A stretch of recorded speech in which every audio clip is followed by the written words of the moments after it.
বৃষ্টির দিনে আসলে ইলিশ মাছ অনেক মজা, ইলিশ মাছ ভাজা খেতে অনেক মজা। দেখেন বেগুন দিয়ে, তাও বেগুন দিয়ে ইলিশ মাছ ভাজা খেতে অনেক মজা। মানুষ বলেন, আসলেই সত্যি। দেখেন বেগুনগুলো চাকচাক করে কেটে নিয়েছিলাম, তারপর দেখেন কত সুন্দর ভাজাটা হয়েছে।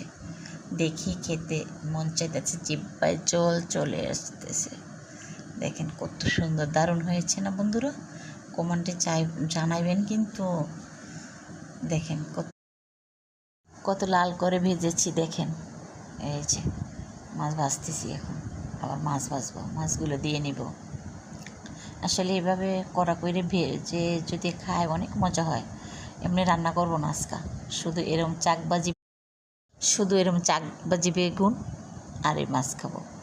দেখেন আসলে মাছটা অনেক ছোটো, কিন্তু কী করবো, এখানে মাছ পাওয়া যায় না উড়াইলে, এটাই হচ্ছে। এই যে দেখেন এই যে খুব সুন্দর। এই যে দেখেন ভাজা নিছি, এই যে কাটার লাস্টে আসছে, দেখছেন? এই যে এইভাবে কেটে নিয়েছিলাম বেগুনগুলো।